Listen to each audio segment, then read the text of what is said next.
The radical left has taken over the Democratic Party.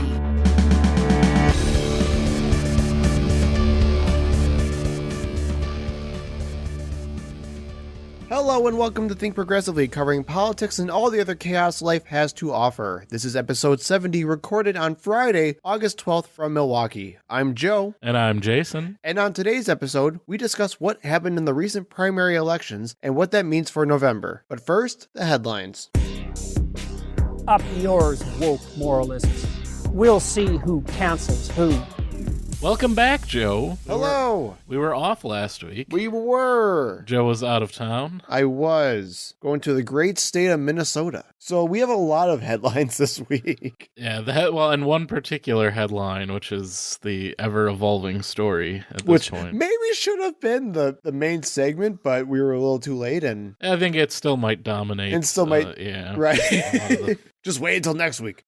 So let's start it off with a quick update to a main topic from a few weeks ago. Brittany Griner was sentenced in Russia on Tuesday to 9 years. 9 freaking years. For her drug charges. I know it sounds bad, and it is. Hopefully she will have to serve only slightly more, as she's been in custody since February, I believe. Yeah. This means her being officially sentenced means that the Russian State Department is more open to negotiations. Whereas before they were saying, well, she's not even been convicted of anything. We can't negotiate a prisoner swap with someone who's not a prisoner. And I'm still seeing people today trying to justify. Right. Well, she knew what she was doing, and you have to pay the penalty if you do the thing. Well, if someone came to the United States and murdered someone, I mean, I expect them to go to jail for murder. Right. Yeah, for what they're supposed to do. Not 9 years for a little bit of THC, man. Well, and the fact that she's being charged with drug smuggling. Right. When it was just a mistake and just for personal use, and she gets drug tested in the league that she plays in and has never tested positive. She's clearly not using what would be an illegal substance in Russia while she's in Russia. It was just a mistake, and she's just being harshly dealt with because of the current relationship between Russia and the United States. And she's literally a political prisoner. That's what it is. Yes. I'm much more open to those pointing out the hypocrisy that Americans are appalled at this sentence when we put people in jail for much longer for marijuana charges here in the United States. Right.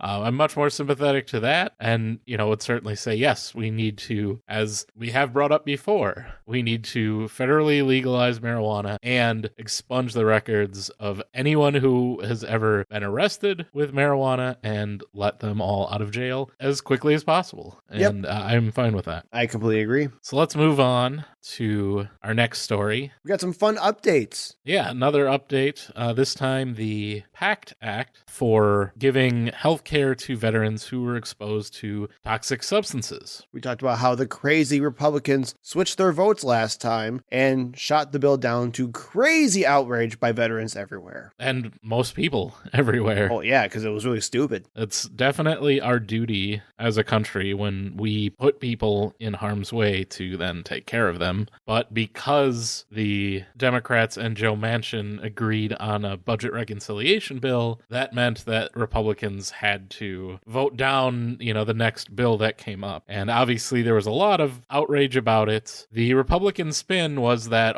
we just wanted to be able to vote on some amendments to the bill. Yeah. That was our big thing, which all 3 amendments failed, and then the bill passed anyway. With much larger support. I think there was only 11 people that voted against it. Yeah. Immediately changed their tunes. We really just wanted to be able to try to get these amendments, and that's the only reason we voted against it. I don't think anyone's believing that. We're happy that it got passed. It's something that there's no reason to not vote for this. We'll get to the the budget reconciliation, the inflation bill, whatever they're calling it, in a second. And, I certainly have a lot of problems with that one. I could give you a lot of problems with the CHIPS Act. Just about any piece of legislation you can find where they're just dumping money into corporations for no reason. But there's nothing like that in this bill.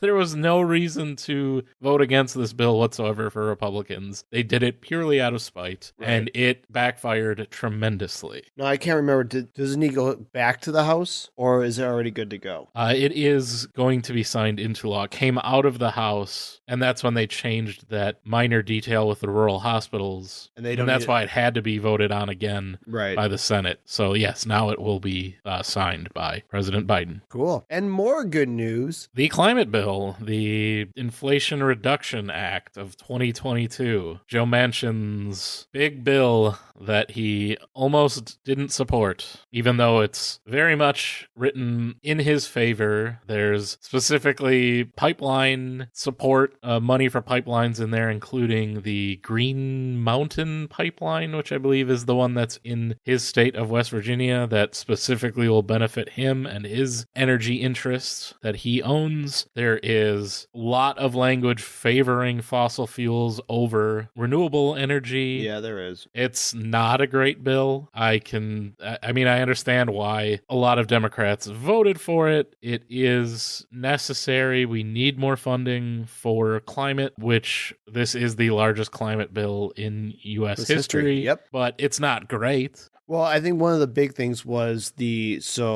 capped insulin was taken out by the parliamentarian. Thank you very much. So they tried to hold the vote anyway on the capped insulin, and that failed. So yeah, the story behind that is they wanted to lower or limit the cost of out of pocket for insulin to $35 to be $35 for anyone with insurance. Right. And the parliamentarian ruled that you couldn't do that, that it had to be Medicare only, that with private insurance, they're not linked together. There's no way that changing the price for Medicare recipients should have an impact on people with private insurance, which, of course, what are drug companies going to do now that they're losing profit from Medicare patients? What do you think their response is going to be? To get those prices up, baby! Raise the prices on everyone else. So not only are costs not capped to $35 for people that are not on Medicare, their prices will, in fact, now be going up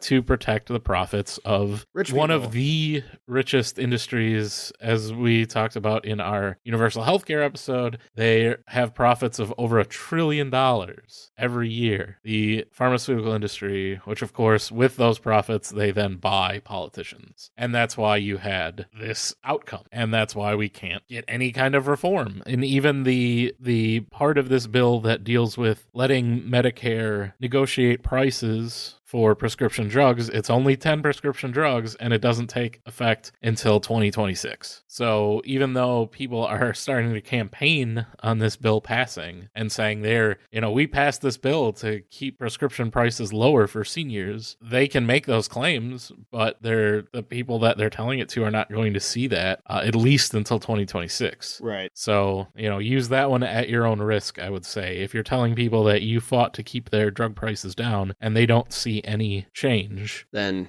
you're not going to look like a very effective politician. Right, exactly. So yes, a lot of things in this bill that I don't really like. Kirsten Sinema did support it. She killed the earned interest tax loophole, closing that, which only benefits hedge fund investors and big real estate investors. So Kirsten Sinema is showing you what is important to her, who she is in Washington working for, and it's not the people of Arizona. It is the richest Americans, the people that donate to her, and where she hopes to get a job after she is done in politics. Oh yeah, without a doubt. And let's turn over to our final story. The biggest news out of the South, the craziness that happened. I'm talking about CPAC.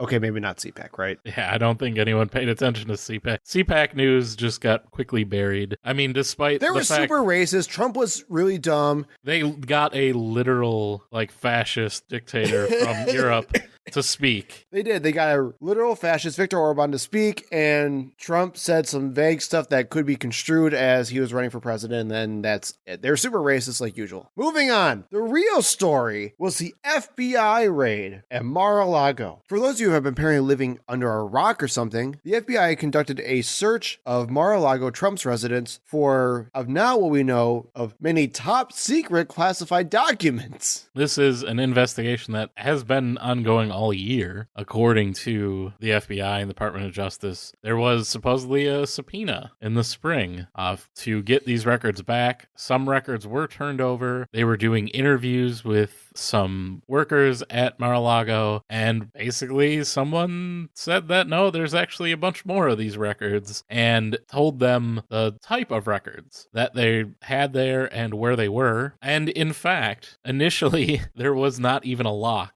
on the door where these records were being kept, and it was by direction of the Department of Justice that they even put a padlock on the door.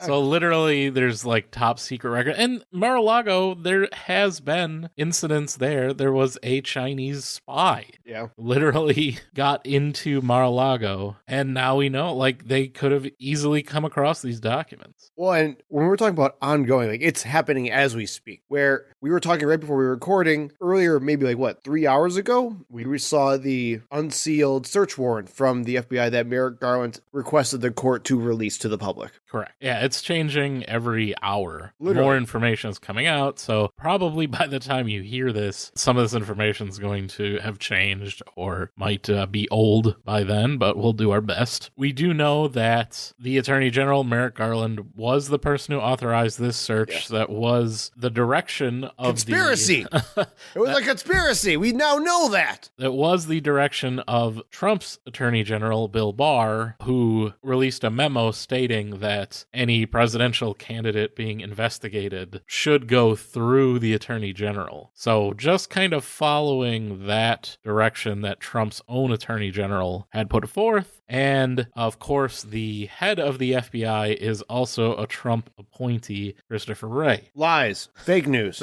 So all of these Trump people that are kind of behind this. And of course, it's all a radical left-wing conspiracy, that radical leftist Merrick Garland. So let's talk about what was actually in this search warrant for these people that now have been unsealed to the public. It will include the warrants for you all later in the show notes as well, if you guys want to go take a look at it. Federal agents seized just one set of, quote, top secret / SCI documents. It's like special compartmentalized intelligence. It's the top level. It's like big bad stuff. It's all the good stuff, It's like you never want anyone to see it. So according to the search warrant receipt that they actually have itemized list of, agents also took 4 sets of top secret documents, 3 sets of secret documents, 3 sets of confidential documents, and then there were also a clemency thing for Roger Stone that was in there. And something pertaining to the president of France. Yeah. And then like a very secret and like very villainy sounding like leather bound folder or something of documents as well. I'm like, that sounds very professional and very mysterious. This is like a huge amount. Like they showed it was quite a lot of documents. I mean, literally, and they didn't like say actually what all these documents were. It was more so of like box labeled as A14, labeled as A26, labeled as A43, labeled as A13, and just kept going blah, blah, blah, blah, blah. So there's like a lot of that in here. So there aren't really too specific things, but literally, just info, president of France, binder of photos, handwritten note. So very vague stuff overall. And the search warrant also identified 3 federal crimes that the Justice Department is looking at as part of the investigation. They include violations of the Espionage Act, obstruction of justice, and criminal handling of government records. Now, as most people are saying, they expect the president's defense to be that he somehow declassified these documents. We expect that, or we're literally seeing it as we speak? Well, nothing is official until they actually get in front of a judge, but that's what is expected to be the defense, is that, these aren't classified documents. Trump unilaterally declassified them before he absconded with them from the White House. No, he didn't. And he doesn't have the power to declassify some of these documents by himself anyway. Right. And even if all of that were true, it doesn't matter whether none of the laws that are cited actually pertain specifically to the secrecy level of the documents. Okay, well, what about the defense of, well, what about Obama? What about Obama? As Trump said on Truth Social, after denying initially that he had anything pertaining to nuclear weapons, which was the report from the Washington Post that came out earlier, and he said that the nuclear weapons, it's a hoax, just like Russia was a hoax, which of course Russia was not a hoax. People were indicted and went to jail, and then Trump pardoned his friends who lied to the FBI about their collusion with Russia in order to win the presidency in 2016. I really wish we were recording when we were going through that Scott Adams list, because literally that's literally all it is now. It's like, well, if you believe in all these crazy conspiracy theories, I guess you probably still believe in this one too. And it was just the most nonsense thing where it's like, well, of course the Russia collusion hoax, or there was actually a January 6th insurrection. Are you kidding me? Yeah, Scott Adams is dumb. I used to like Dilbert when I was like younger. No more Dilbert. It's unfortunate that, and I mean, like the Dilbert that I knew was just about how much like bosses and work sucks, and people who are in power over you are actually idiots, and they don't actually belong in the positions they're at, and you have to suffer for it. I feel like Dilbert that's not a conservative message. No, but I feel like Dilbert would have been like a never Trumper. Like he'd still be conservative Republican, like a suburban white dude, but he'd be like a smarter never Trumper type. Yeah, am I off on that? I don't know. To me, none of it reads as conservative. Well, no. Like the people that run the corporations are all idiots, and the workers are the ones that actually do everything. It is like much more of a left, pro-union message of, we need to take the power away from the idiots and give it to the workers. And then Scott Adams is insane. I don't get it. So let's just finish that point. So Trump did his normal, first it was nothing with nuclear weapons, that's a hoax, but then seemed to completely flop and say, and this is on Truth Social, President Barack Hussein Obama kept 33 million pages of documents, much of them classified. How many of them pertain to nuclear? Word is lots. Just word is. Word is. Yeah, the guy who cuts my hair told me.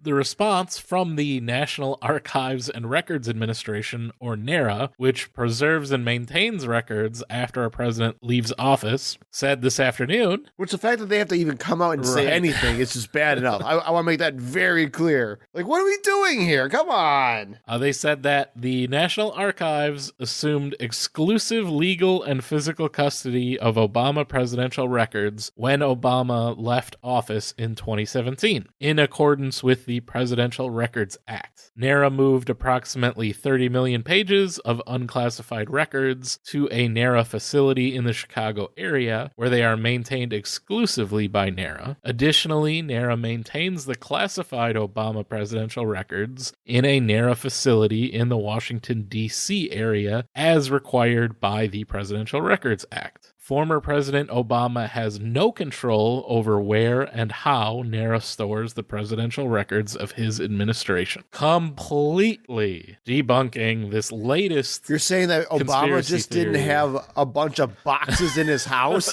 And not even in his house, but like in a club where other people, like random people, have access to. Jesus. Okay, but as like a side real quick, 30 million records. 30 million pages. That's a lot. That's an awful lot of pages. That seems like a waste of paper and space. I'm not going to deny. Throw that on like a thumb drive or something. Right. That'd be like one iPad. Yeah. Reminds me of like that South Park episode from way back with World of Warcraft, where they had like that magical sword on the USB drive and just like, and just like holding a little USB. Have all the information in the universe. But no, so I want to talk about that as a segue going into the conspiracism surrounding this, because we've been seeing a lot of crazy conspiracy style takes. Well, that is the modern Republican Party. So let's talk about some of these conservative takes. The first ones I want to say are about, now we need to defund the police. Right. The welcome new lefties, Candace Owens and Marjorie Taylor Greene and Matt Gaetz. Yeah, they want to defund the intelligence agencies, which, I'm on board for. Let's do it. Friend to leftists everywhere in American intelligence agencies. There was never such a thing as the Red Scare. You know, they didn't investigate people like the Black Panther Party or anyone who was in a leftist organization during the civil rights movement. They're always friend to the leftist organizations. They always go after those conservatives. So yeah, let's get rid of them. Let's go. You want to read the Candace Owens quote? So from Candace Owens herself, the mighty conservative crusader, the FBI must be legally and formally dissolved. What happened to President Trump is positively stunning and a mark of unchecked government power. I no longer recognize the country I live in. Left or right, we must all come together to fight this evil. And again, I'm all for it. And qualified immunity. Yeah, I don't think you know what you're asking for, Candace, but let's do it. Let's do it before she changes her mind. And much more dangerously, in my personal opinion, is that now you have tons of conspiracy theories based from Republicans, including people like Rand Paul, which I'm so done with him, about how the FBI... Rand Paul's neighbor is a hero. About how the FBI has been planting evidence during that search to make it so that they can incriminate Donald Trump on something. Now, Rand went on Fox News, which we'll include in a video in the show notes, and he was just kind of merely suggesting, saying, well, I don't really know. You know, who knows what could happen with the FBI nowadays? I can't trust them anymore. But then you have people... I thought cops never plant evidence. No kidding. But then you have people like Jesse Waters on Fox News who explicitly claimed that the FBI had planted evidence. Quote, what the FBI is probably doing is planting evidence, which is what they did during the Russia hoax. We also have a hunch they doctored evidence. A hunch. No kidding. To get the warrant. Again, what they did during the Russia hoax. What? What? The FBI is a perfectly legitimate organization until they go after a conservative. What is happening? Then they're just part of the deep state. Have one consistent thought in your entire goddamn movement. Oh my God. Well, that's why they didn't even have a platform in the last GOP convention. Oh. Their platform is just, I don't know, whatever Trump wants. And that's exactly what this is. Trump's mad at the FBI, so we all have to hate the FBI now, too. We have a quote from Marjorie Taylor Greene, queen of the QAnon conspiracy. I think there is an extremely high probability that the FBI planted quote-unquote evidence, which I don't know why you would quote that, but whatever, against President Trump. Otherwise, why would they not allow his attorneys or anyone watch them while they conducted their unprecedented raid? They know the consequences of an empty-handed power move. I think that's a P90X thing, right? Empty-handed power move. And he also had Donald Trump himself. The FBI and others...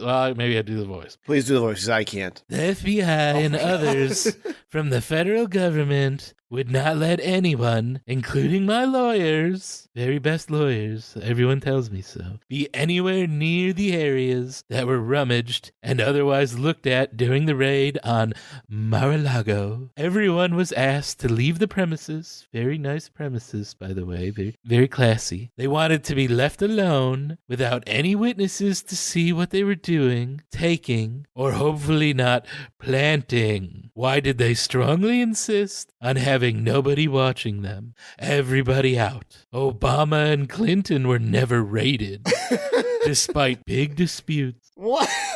Oh, my head. Why wouldn't you want everyone to be following you around while you're conducting a I'm thinking search warrant? Like when I had raid. An appliance repair guy in my house recently, I intentionally gave him space because I didn't want some guy just looking over him the entire time. I could not imagine what an FBI agent would have to go through with these. This is the most Karen thing I've ever seen about the FBI. Like, I'm going to 1-star review the FBI because they wouldn't let me watch them. Well, and the thing is too, how do they know who is supposed to be authorized? Right. Like, Trump wasn't there. They did it specifically. The FBI did everything they could to not turn this into a big thing. They didn't have the normal, those blue FBI jackets with the yellow lettering. Yeah. They just went down there in suits. They went at 10 a.m. They could have gone daybreak, which is what they usually do. And that's what the search warrant allowed them to do, is to go at 6 a.m. Yep. They didn't do that. They did it at a time when Trump wasn't there. They did everything to be differential to the former president. And it didn't matter. Like, they should have just knocked the door down and, you know, because it's not going to make any difference. You're going to react like you did anyway. And and that's where we're at. Now they're being accused of planting evidence, which somehow they got a hold of top secret documents and then planted them at Mar-a-Lago. And, you know, they have someone on the inside telling them the documents were there. And they've been trying to get them for 8 months now. Right. Well, that's what concerns me, because you're literally poisoning the well. Not you, but they are literally poisoning the well with this, where if anything happens, now they can immediately dismiss it as just fake news and planted evidence. That's the plan. That's been Donald Trump's presidency. Right. And what scares me is that this is dangerous. This is 100% straight up dangerous. A guy literally went to an FBI office and tried to breach it in Cincinnati. He had like a nail gun. Yes. Just shooting at people. Literally. And they had to kill him. Yeah, he was holed up for quite a while. Yeah. And of course, this guy was at the January 6th insurrection. Right. So definite Trumper, true believer, was trying to attack the FBI for what they did to dear leader Donald Trump. And then even on top of that, you have Trump Save America PAC constantly fundraising over this, siphoning even more money from believers. Yeah, I saw Lawrence O'Donnell on his show had got an email, a fundraising email within hours. Oh my God. Of this saying, like, oh, the FBI raided Mar-a-Lago. Can you give $40 now to help us defend? Jesus Christ, man. Meanwhile, you look at pictures of Mar-a-Lago, it's disgusting. Everything is like gold plated. Right. Ugh. But I need $40 for my legal defense fund. That's all we have for this story right now. It's still ongoing. We don't know anything else. We've got nothing else. Well, there probably has been more since we've been recording, but we just... I'm going to Google it. Aren't aware of it yet. FBI raid Mar-a-Lago. Nope. Nothing in the last hour? Wait, I should check Twitter. That's where all the news happens, right? But I'm sure there will be more by next week, and we will bring it to you. That's what everyone comes to us for, the breaking news. Well, the New York Times posted on Twitter 12 minutes ago about read the search warrant for Donald Trump's home. I think we're pretty up to date then. Okay. We're better than Twitter. We technically gave this to you. You don't realize it, but we recorded this earlier than New York Times gave it to you. We're better than New York Times. Well, and by the time you actually are able to listen to it, it'll be... Nope. I am going from when we started. I don't care. We're better than the New York Times. I just want to make that very clear. I've always thought so. Let's talk about the primaries in the main segment. Here we go. Transition. That was really a productive segment, wasn't it? It's hard to get any word in with this clown. So we've been gone for 2 weeks, which there were a couple of different primaries that happened, most of which happened on Tuesday that we just passed. However, including our own state of Wisconsin. So what we want to do is break down some of these primaries and what they say about the upcoming elections in November. So I want to start with the most recent one, Jason, with Kansas. Probably almost everyone knows about this one, where it was the voters deciding to keep abortion legal in the state and rejecting an amendment, making it so they could potentially overturn the constitutional amendment in their state. Right. So they put it specifically on a primary, which was intended to have low turnout in a very red state. Yes. Assuming that, well, most offices are just going to have Republicans running. Right. Or even if they're in the more Democratic areas, like the big cities, then you're just going to have Democrats running unopposed, where you don't really have a high turnout for Democrats in this primary. It's mostly Republicans running against each other when the primaries are basically their elections. Right. So you have a higher Republican turnout, and they assumed that, well, we'll throw this bill saying that we can change the state constitution to make abortion illegal, and it'll be mostly Republicans voting, so it'll pass. And that did not happen. Did not happen at all. There were overwhelmingly voted no. And record turnouts. I think it was like an 18-point margin or something like that. And even in Republican areas. Yeah, even like in the rural areas. They still, even though they may have like slightly been like, 58% to 42%. Still. against, you're still looking at that versus their presidential election where Trump won by, 30 points. Right. But this bill or this amendment would have just barely passed in those same counties. So it is showing that maybe Republicans misread the amount of support for completely making abortion illegal, and that it is more of a fringe idea that may be popular among lawmakers and...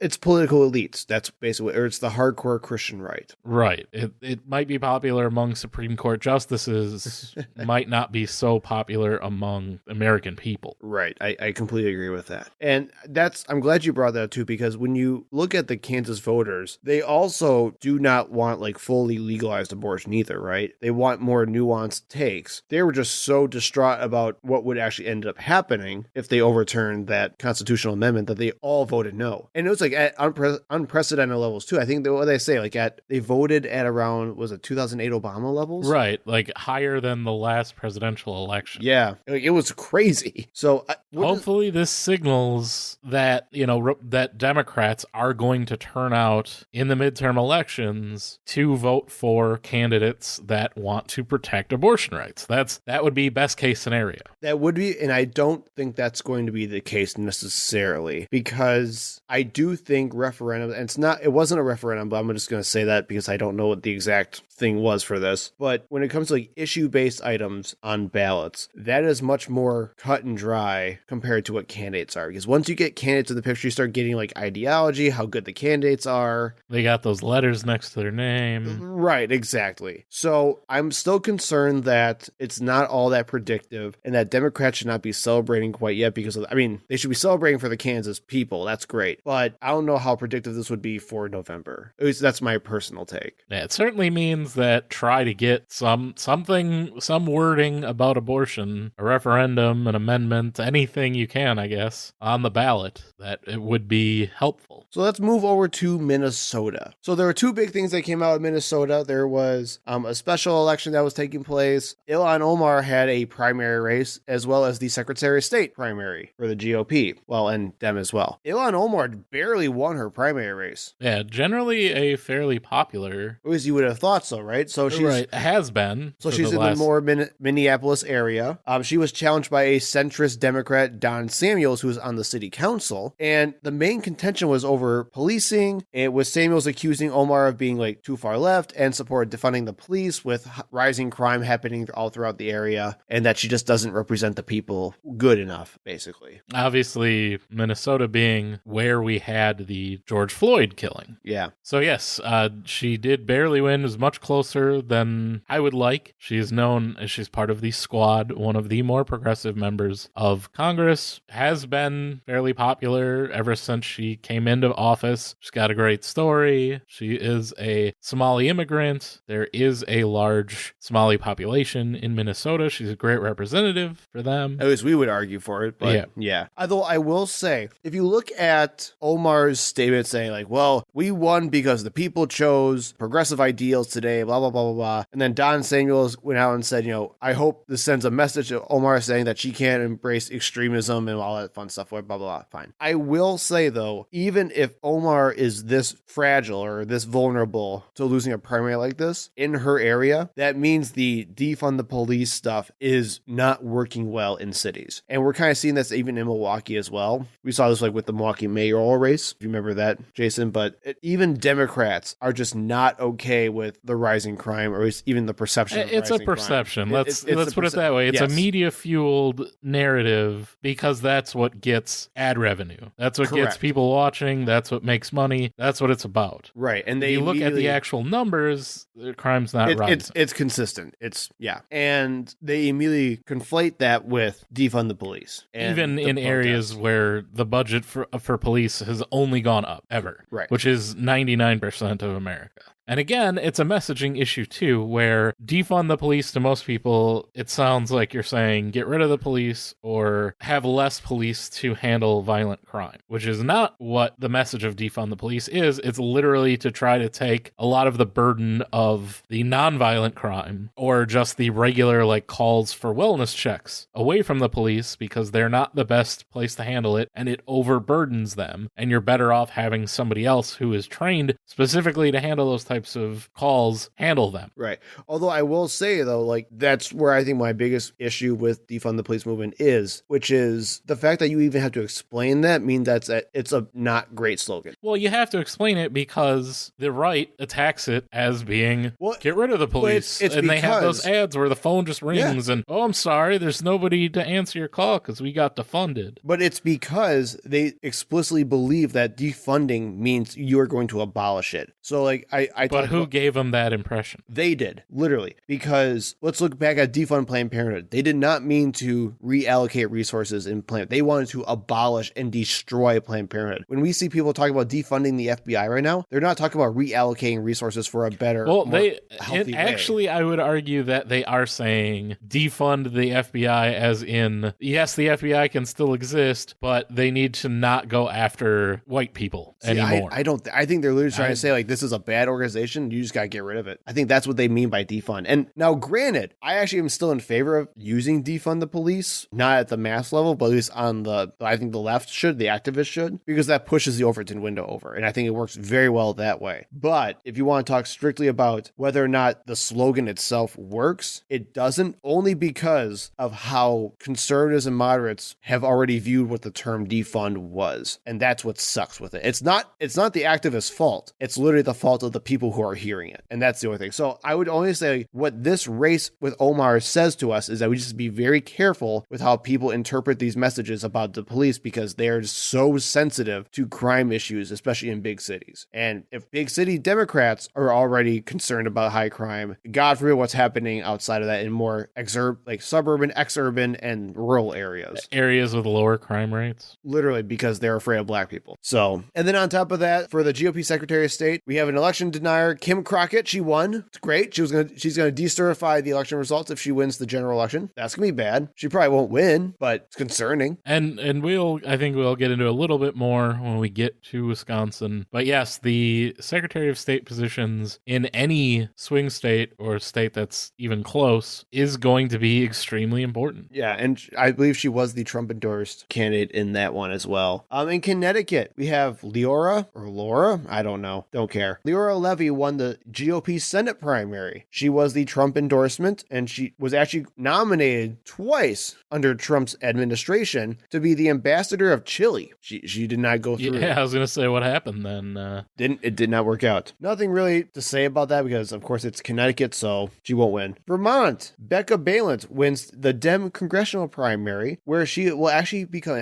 I was really shocked to hear about this, might be the first congresswoman from Vermont. So that's kind of cool. Yeah, surprising. If that was going to tell us anything, it tells me that Vermont's a little bit less progressive than I thought they were. Come on, Vermont, what are you doing? All those East Coast states are always a little weird to me. What are you doing over there, Vermont? And then finally, the beautiful Midwestern states above them all. When you say Wisconsin, you said it all. We had our last episode 2 weeks ago was all about the GOP governor debate. I mean, and it showed that the GOP primary was the race to watch on Tuesday night. And it also showed that debate did not matter at all. Not a bit. Because the person that we said unanimously did the worst in that debate and had no real message and just looked like a sweaty mess won the primary. He did. Tim Michaels, the Trump-endorsed construction mastermind, and something on his lip that he still has not taken off yet, wins the GOP nomination. So the big takeaways with this, Michaels won Waukesha County, which if you guys who are outside Wisconsin is the stronghold for Republicans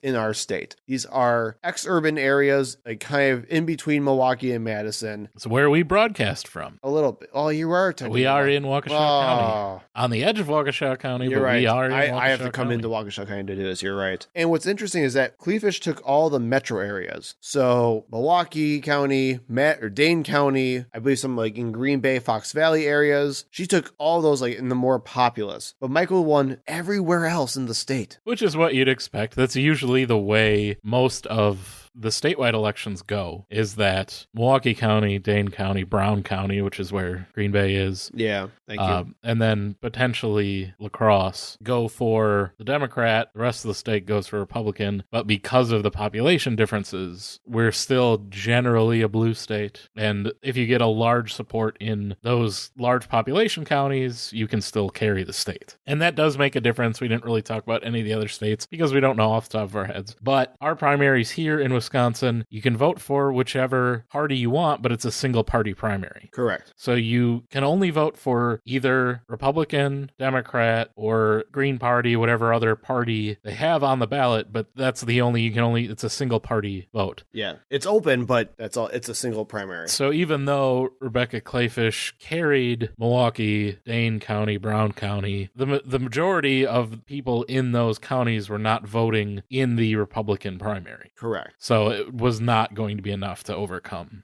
Tim Michaels winning in every other hick county in Wisconsin. So what do you think this tells us? Like, why do you think Wisconsin Republicans chose Michaels over Cleafish? Well, they didn't watch the debate. Shocker.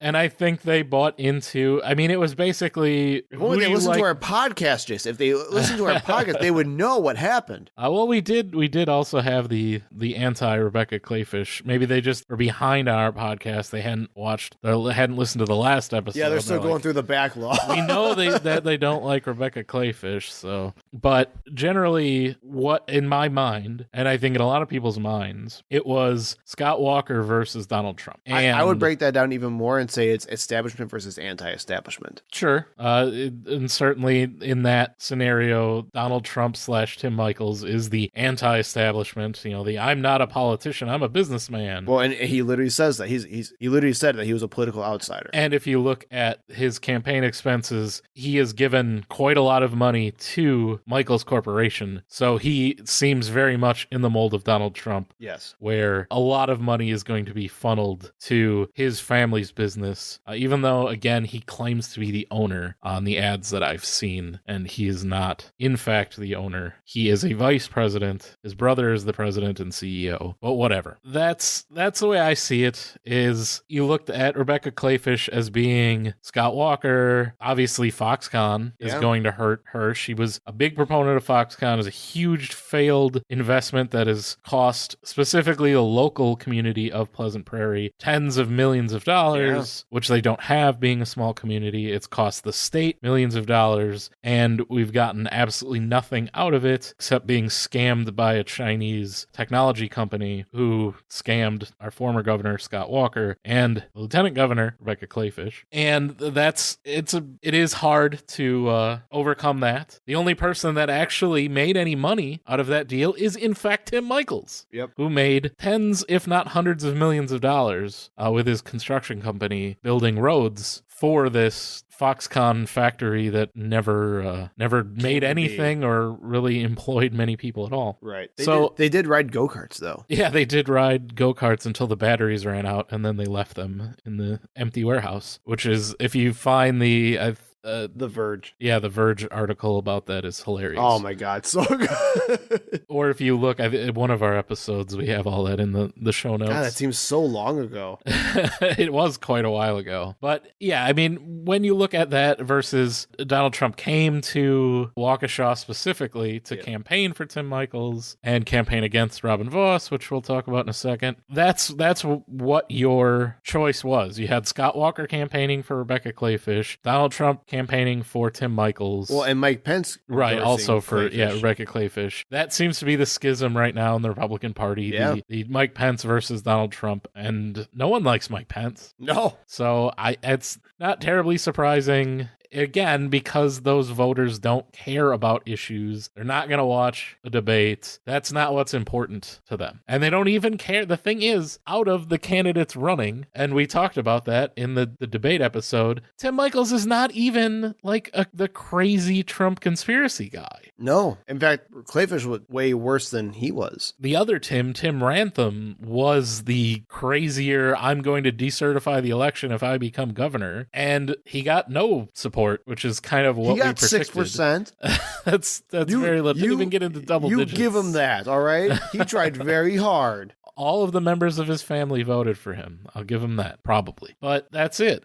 He had no support anywhere in the state, and he is the real crazy. If Trump was running, he would have been Tim Rantham. Yeah. And that got no support. So it's kind of double-edged. When you look at what Michaels says, he is almost in line with Clayfish on every single issue. They had no difference. It was just, well, I'm the Trump guy, and you were Scott Walker's lieutenant governor. Well, so that's what scares me, I think, the most about Tim Michaels. He is really dumb.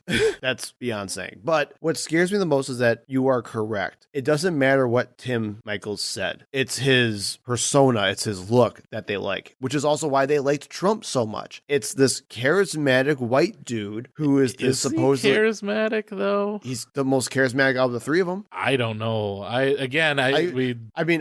would say from the debate, that didn't work out so well. But besides the debate, he can get way louder than Rebecca Clayfish can. He can get more energetic than Clayfish can. And he has this rugged, I'm a construction worker and veteran guy thing going for him. So I think that's all that people need to hear. And like, sure, why not? I don't care what he says at that point. Well, yeah, he certainly is not saying a whole heck of a lot. Right. To be honest. I do think that this might be a win for Tony Evers in that I think it will be easier to defeat a Tim Michaels versus a Rebecca Clayfish. I think so too. To be fully, I'm still debating this myself, but I think I agree with you. You can run against Trump if you want. Yep. Which is always a plus, especially if Trump ends up being indicted at some point before the general election. And you can basically push all of the radical stuff. And Tony Evers is nothing if not moderate. Right. So it's going to be hard. Now, it's usually like you run to the extreme in the primary and then you come to the middle during the general. Tony Evers doesn't have to move. No, not at all. And Tim Michaels really can't move to the center. His base won't let him.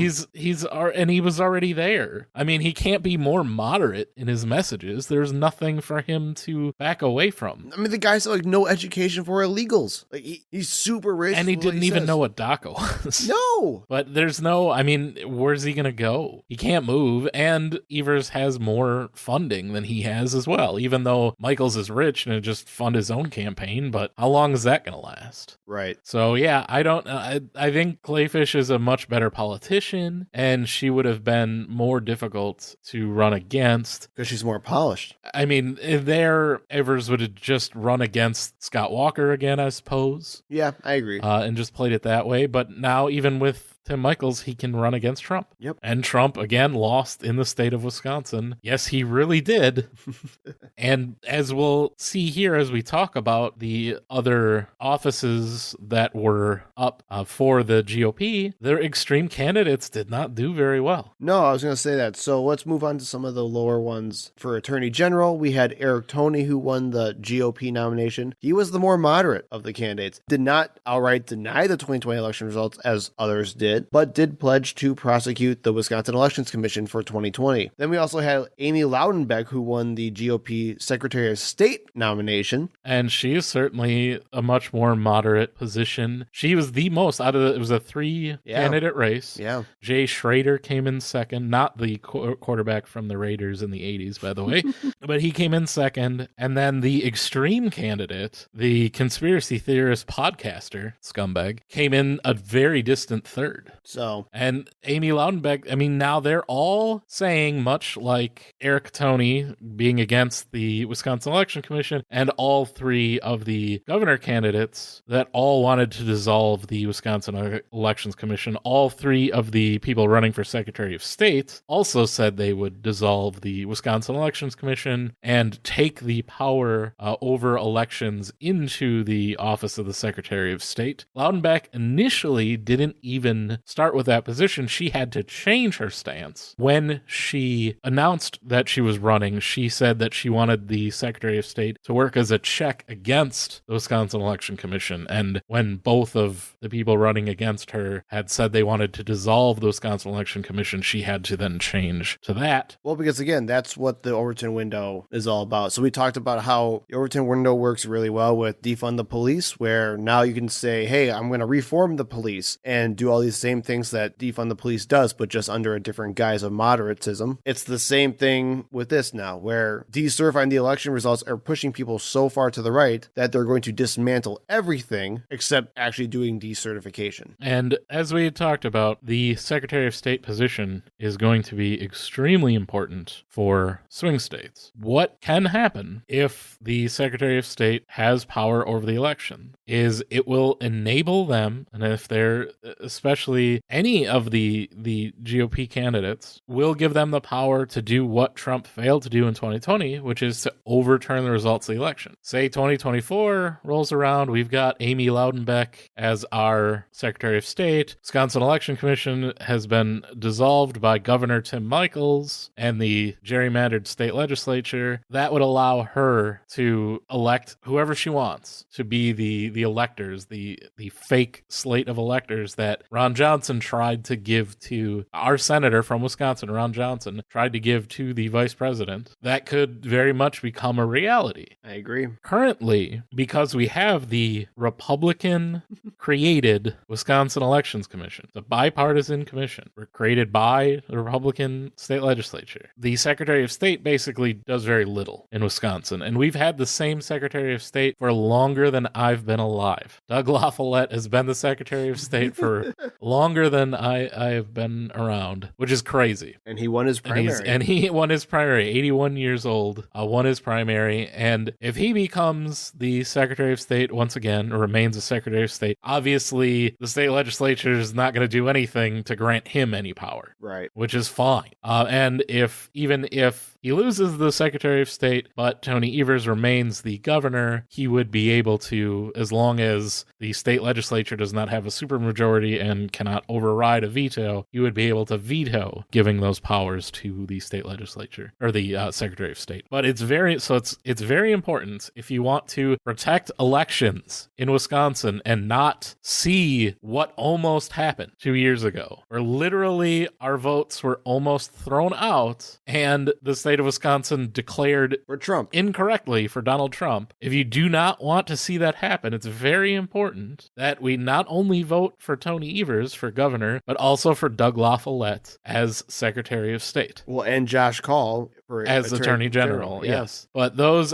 positions, the Secretary of State does control elections in a lot of states. So it's become like, it's usually just like a small, It's a nothing burger. yeah, like nobody really cares about, but it really is something that you have to watch for now. Right. Now, the other big race that came out of the Wisconsin primary I was not ready for this. was Robin Voss, the Speaker of the state Senate. One of the most entrenched and strongest Republicans in the state. Yeah, someone that we do not like in any way, shape, or form. The guy who said that in-person voting is 100% safe during a pandemic. Well, basically wearing a hazmat suit. Right, while literally being covered from head to toe in plastic. Face shield, gloves, surgical gown, everything. Oh, it's perfectly safe. Come on down. I'm here. Oh, that was the craziest thing ever. He only won his election, his primary election, to his Trump-endorsed opponent. Who I didn't even know he even had a primary opponent. By 2 points, 51% to 49%. That's crazy. Adam Steen, which is like no one knew who he was a week ago. No, not at all. Trump endorsed him when he came to Waukesha for for his rally. A quote from Trump on Robin Vos. This was a Truth Social post. A lot of people will be voting against Vos on Tuesday, and for very good reason. A do-nothing rhino.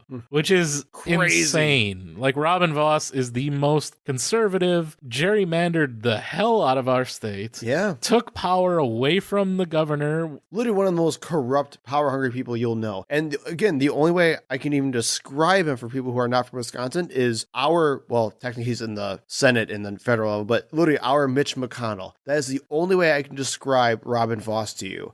But I guess that's still accurate because people still think Mitch McConnell's a rhino now. Right. So because who he's knows? also not 100% on board with Trump. Right. And really, this all just breaks down to the fact that Robin Vos keeps telling Donald Trump over and over again, and he keeps getting called. He got called last month by Donald Trump asking him to decertify the election results from 2 years ago. Yep. And he keeps telling Donald Trump that he cannot, that it's unconstitutional, that he can't do it. And because of that, Donald Trump wants him to be removed. Wouldn't that have been crazy if he actually lost, though? It came very close to it. I mean, I would have liked it just because I think that Adam Steen could have been defeated by a Democrat in the general, whereas Robin Vos won't be. Right. And I'm in the weird position of almost rooting for Robin Vos. I mean, I don't like this. This is terrible. Was it bad? Okay, so I know Steen would have been way worse than Vos, right? I completely understand that. Is it bad I almost wanted Steen to win, though, just because I wanted shakeup and just chaos in the Republican Party?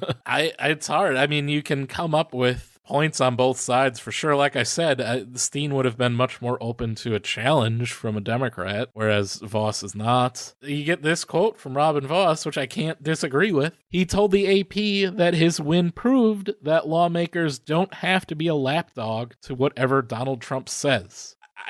I disagree. I can't. I disagree with that because, again, with how entrenched he was, he almost lost to some random no-name dude from one speech from Donald Trump. If they put more time into Steen's campaign, he would have won. So, it kind of goes back to the whole Ilhan Omar thing where it's like, sure, the incumbent won, which they should have won anyway, but the fact that it was as close as it was should send a message within itself. That's what scares me. And another crazy part of this is Robin Vos has done everything he could do to try to appease Donald Trump. We have the ridiculous investigation, election audit investigation by insane former Wisconsin State Supreme Court Justice Michael Gableman, who incidentally was at that rally campaigning for Adam Steen against the person who put him on as special counsel in this election and has paid him over $1 million. Hey, Jason, now that Robin Vos won, you want to guess who doesn't have a job anymore?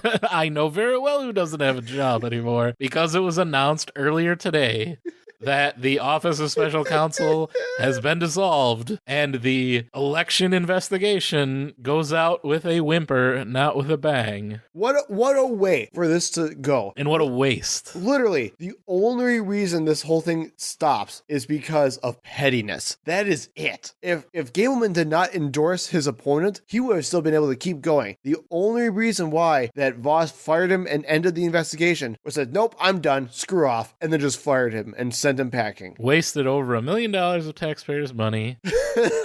Oh my God. Over a year. So many court cases because Gableman's office refuses to comply with anything. Yeah, open records standards as everyone wants, right? Well, show us all this evidence that you say you have in these reports. Where is the evidence of all this voter fraud? Produce it. Ugh. And they're getting hundreds of thousands of dollars worth of fines from courts because they're not producing documents that they're legally required to keep under state law. That taxpayers are paying.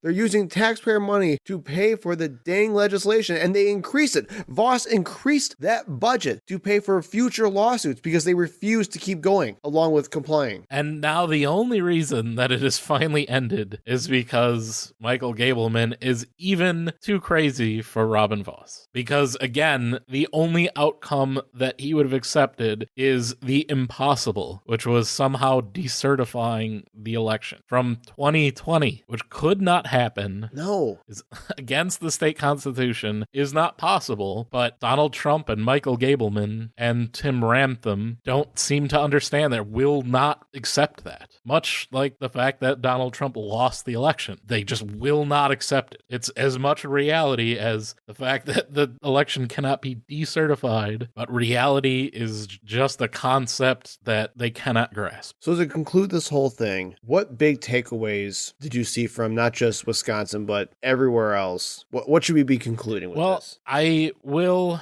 say in Wisconsin that being an extremist and being that conspiracy theorist does not seem to help you very much. Yes, Trump's endorsement helps, but behaving like Trump and pushing the same theories that Trump is pushing don't win you anything. We saw that. Those candidates, the Tim Ranthams of the world, Didn't do anything. it didn't win. They were not even a close second. And I would argue that if you don't copy what Trump says, but if you act like him and embody his persona, that's what gets you votes. That's what Tim Michaels did. And that's what Adam Sheen did, or whatever his name was. Adam Steen.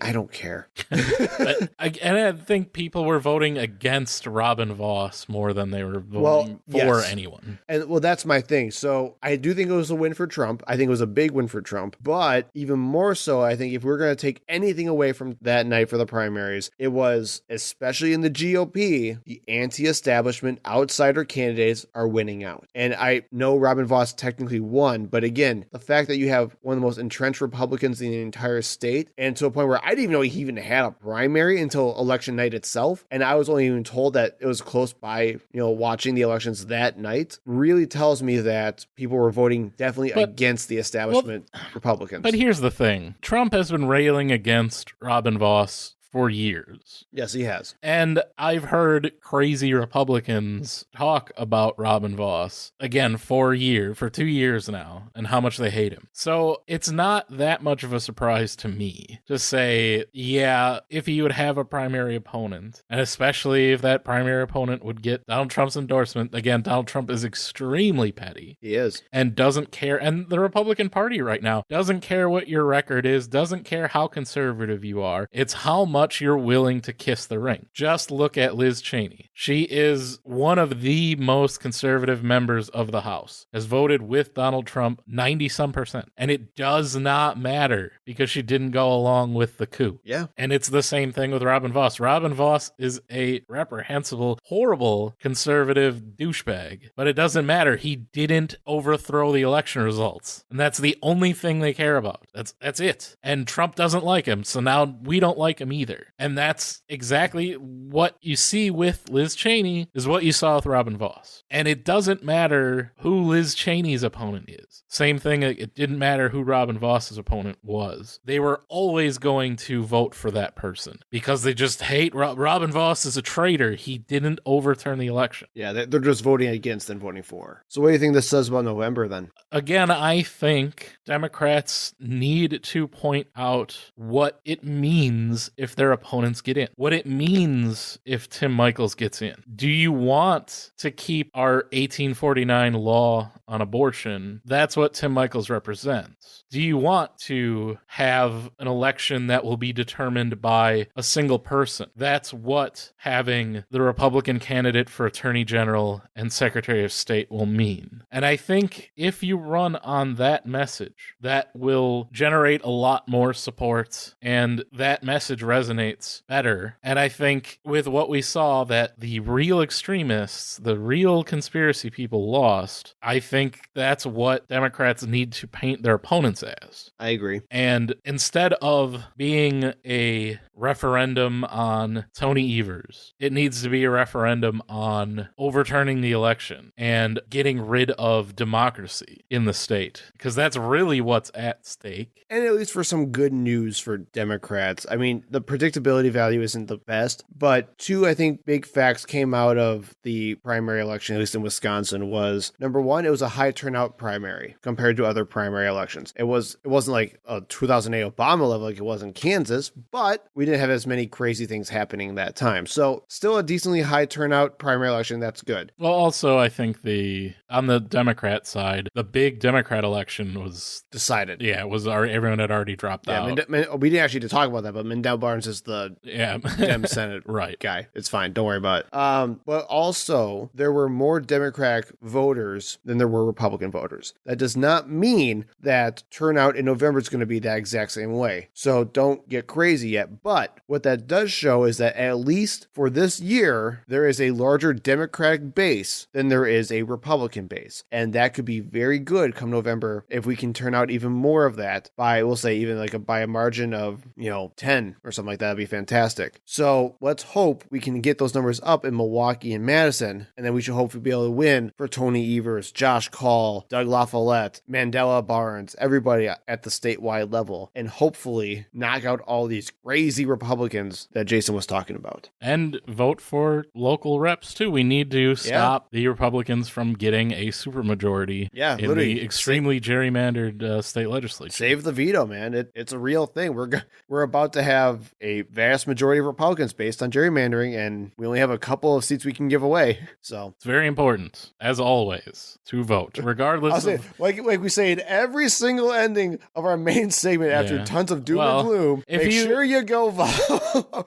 As you hear from a lot of so-called progressives that are just like, burn the whole thing down, vote third party, don't vote for Democrats, they lie, or don't vote at all, show them they have to win your vote. It's so counterproductive. Yeah, you're going to end our country if you do that. Literally. There's not even like a hyperbolic stance above that anymore. It's just straight up, if you do that, the consequence will be we will not have a functioning democracy in our country anymore. That is it, point blank, done, simple, end of story. So go vote, request your absentee ballots. If you didn't do it already, get ready for it. November is in a couple of months. Thank you for listening. We hope to see you in the next episode. You can find us on Facebook and Twitter at ThinkProPod. You can email us at thinkpropod@gmail.com. And remember, when in doubt, think progressively.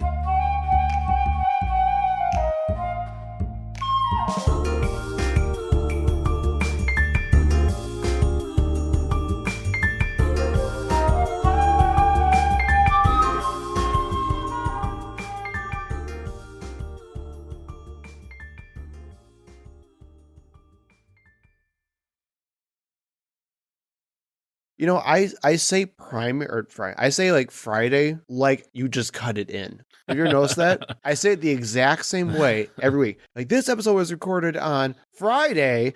Yeah, you have a certain... I literally do. I do and I'm Jason the same way too, though. So it's just kind of a... In reality, we actually just leave it, I'm Joe.